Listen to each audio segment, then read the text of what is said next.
What's going on, guys? Today we're going to be unboxing the brand new Andis Revite clipper.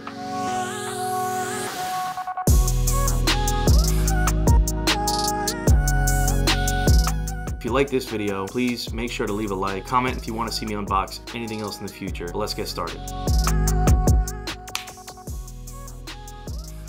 So we're presented with the new Andis Revite clipper. Compared to other clippers that Andis has released, this is something I've never seen before, and I'm really pleasantly surprised by the changes they've made. The blade is still the same as the fade blade that comes on the Master. Still has notches on the side, just like what we're used to with the Master, but no clicks. Design-wise, it's very simple. They went down a really simple route. Has a rubber grip right in the middle. It's actually really pleasant. But other than that, there's a good weight to the clipper, and it seems like it's a really well-built machine. Now, the one main thing that everybody's talking about with this clipper is the detachable blade. Now, with the detachable blade, they offer a taper blade instead of the fade blade, but I couldn't get it because it wasn't in stock. Putting the blade back in is just like any other detachable clipper. I've never used the fade blade from Andis, but I'm excited to see what this thing can actually do. I've only used the Master, which comes with the taper blade, and that did really well. The only problems I ever had with the Master was the noise level. I'm intrigued to see how loud this thing actually is. Now, before we get into how this thing sounds, let me show you what else came in the box. So this clipper comes with its own set of guards. They call them premium metal guards, and they look to be pretty premium, but I've never taken them out of the bag, so let's see what they're all about. This thing's really on there.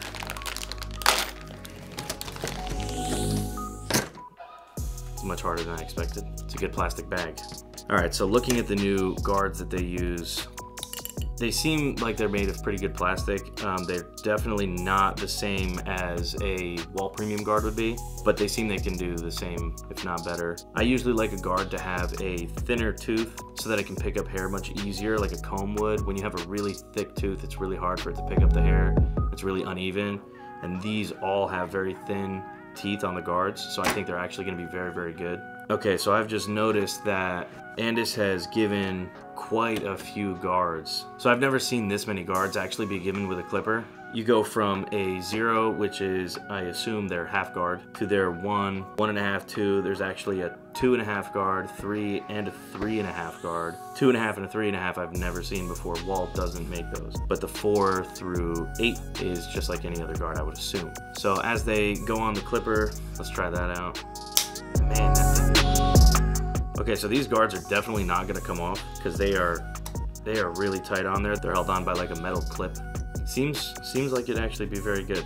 It's definitely something to get used to not use wall premium guards, because that's what I've been using for the longest time, but I'm open to new option. We know that Andis has the purple magnetic guards, which I'm not sure if they fit on this. I'll have to make a reel or some sort of thing to show what actually fits on here. But Andis makes really good guards because those are the best guards on the market. If these are anything like those, then these are going to be great. Next that comes in the box is the charging cable. This is one thing that I wish they would have come out with a charging stand like they have for the Master. It would be much more ideal, but it does have a hook to hang on, and it just plugs in to the bottom right there.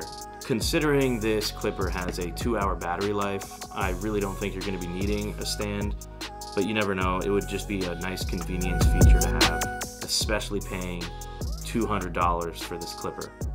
So now let's see what it sounds like. Now keep in mind, the sticker's there for a reason. Charge the clipper before you turn it on. I charged it before, so let's hear what this thing sounds like. Okay, that's much louder than I thought it was gonna be. So now let's hear it without the blade on, just to make sure. Is it the blade that's making the noise, or is it the machine?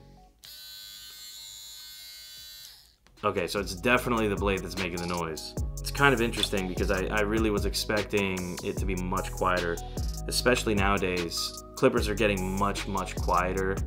So if you've ever used a JRL clipper, those are extremely silent. This is not gonna be like that. This is actually not gonna be like really any clipper I've used other than the other Andis product, which is the Master. The Master was decently quiet in the beginning, and then it got progressively ladder as you used it. So I really am curious to see how this holds up to being constantly used. But all in all, it seems like a really, really good clipper. The build quality seems great. Design-wise, a lot of people were saying it's very simple. It's the Tesla clipper. It's super, super basic, but I think it does a really good job. So I'm gonna be making another video in the future reviewing this and how good or how bad it actually is. Other than that, that's the unboxing for this clipper.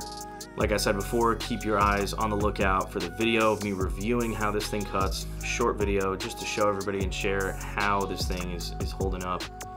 And keep your eyes out for a video of me using it in a haircut in one of my haircut tutorials that I do. And with that being said, thanks for watching.